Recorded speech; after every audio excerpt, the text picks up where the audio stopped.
রাধে রাধে বন্ধুরা। তো ঘুরে আসার পর আবার আমার বাড়ির বাইরের খাওয়া একই ছিল, শুধু যখন বার্সানাতে ছিলাম, বৃন্দাবনে ছিলাম আমি অন্নপ্রসাদ পাইনি, কিন্তু রাধারানীর কৃপায় বার্সানাতে আমি অন্নপ্রসাদ পেয়েছিলাম।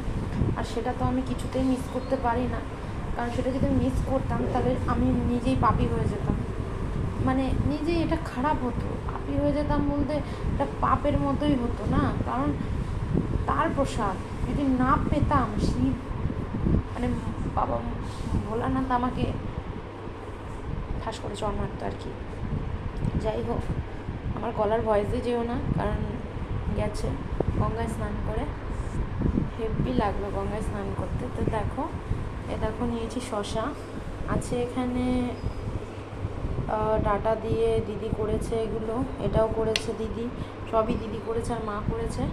ঠিক আছে, আমি এখন স্নান করে মানে কি বলবো, যাই হোক তোমাদের দেখাচ্ছি এটা, কারণ চৈত্র মাস তো রয়েই গেছে আর আমার এইগুলোই সেবা নেওয়ার, কারণ এগুলোই প্রসাদ পাওয়ার।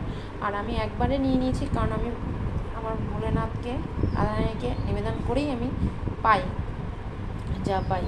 তো এই দেখো, এটা সোয়াবিন পটল আলু দিয়ে তরকারি, এই কুমড়ো এটাও আমার ফেভারিট। এই সজনে ডাঁটাটা আমার অত ভালো লাগে না, কিন্তু সবই খাই আমি। তো এই হচ্ছে আমার খাবার, ঠিক আছে, এই হচ্ছে আমার খাবার। তো চৈত্র মাসে এইভাবেই চলছে। ওখানে গিয়ে আমি প্রসাদ পেয়েছি, সেটা আমার পরম সৌভাগ্য। আমি হরিদ্বারেও প্রসাদ পেয়েছি, বাবার প্রসাদ, ঠিক আছে, পরম সৌভাগ্য। আর আসার পর অনেক জার্নি, ট্রেনে অনেক রকম একটু প্রবলেম ছিল, আর হচ্ছে তারপরে পুচকারও শরীরটা খারাপ ছিল। আস্তে আস্তে সমস্ত কিছুই বলবো তোমাদেরকে।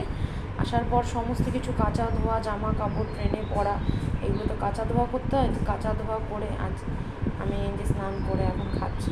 সেই 2-3 দিন ধরে এই করছি আমি। যাই হোক, এই দেখো, তো এখনকার মতো ভিডিওটা এখানেই শেষ করছি। টাটা, রাধে রাধে।